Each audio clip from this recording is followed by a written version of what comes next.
যুদ্ধের ভয়াবহতার অভিজ্ঞতা সঙ্গে নিয়ে বাড়ি ফিরলেন শান্তিপুর থেকে ইউক্রেনে ডাক্তারি পড়তে যাওয়া যুবক। মাত্র ৩ মাস আগে ডাক্তারি পড়তে ইউক্রেনে গিয়েছিলেন শান্তিপুর ৬ নম্বর ওয়ার্ডের শ্যামবাজার এলাকার যুবক অর্ক সমাদ্দার। সবকিছুই ঠিকঠাক চলছিল, হঠাৎই বোমা বর্ষণ। কানে খবর আসে ছেড়ে যেতে হবে ইউক্রেন।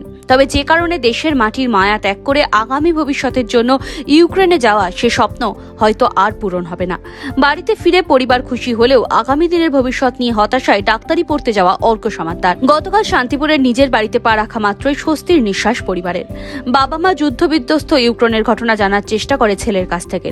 সবটা জানার পরে গা শিউরে ওঠে বাবা মার। কিন্তু ছাত্র অর্ক সমাদ্দার বলেন, ইউক্রেনে তাদের কোনো অসুবিধা হয়নি, তারা সেফ ছিলেন। প্রথমে গোলাবর্ষণের আওয়াজ কানে আসে, মনের মধ্যে আতঙ্ক সৃষ্টি হয়। সব সময় ভাবতে হয়েছে ইউক্রেন ছেড়ে দেশে ফিরতে হবে, তাহলে শেষ হয়ে যাবে ভবিষ্যৎ। আর সেটাই ঘটল, ইউক্রেন ছেড়ে ফিরতে হলো বাড়িতে।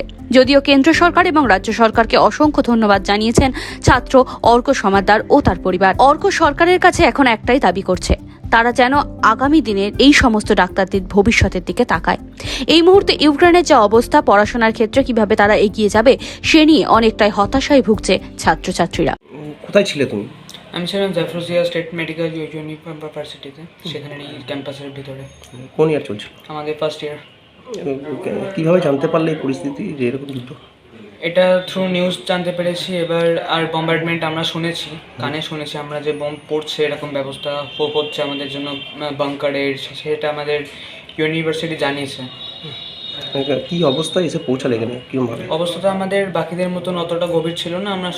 আমরা খুব সেফলি পৌঁছেছি। আমাদের বর্ডারে তেমন কোনো আটকানো হয়নি। আমরা ট্রেনে ফিরেছি, ট্রেনে যাতায়াত ছিল, গাড়িতে যাতায়াত ছিল। আমরা অ্যাট লাস্ট ফ্লাইটে দিল্লি অবধি এসে তারপরে আবার কলকাতায় ফিরলাম। এই কটা দিন কতটা আতঙ্কের মধ্যে ছিল যতক্ষণ এসে পৌঁছে পারছিল? আতঙ্ক অতটাও ছিল না, যেমন আমি বললাম যে আমাদের আমরা সেফ ছিলাম সেই জায়গাটা যেখানে আমরা ছিলাম। আতঙ্ক একটা ছিল যে কখন কি হতে পারে কারো কিছু জানা নেই, তো সেই হিসাবেই আমরা একটুখানি সতর্ক হয়ে চলছিলাম যে কি হতে পারে। তো বাদবাকিটা আমাদের ইন্ডিয়ান এমবেসি আমাদের বলেই দিয়েছিল।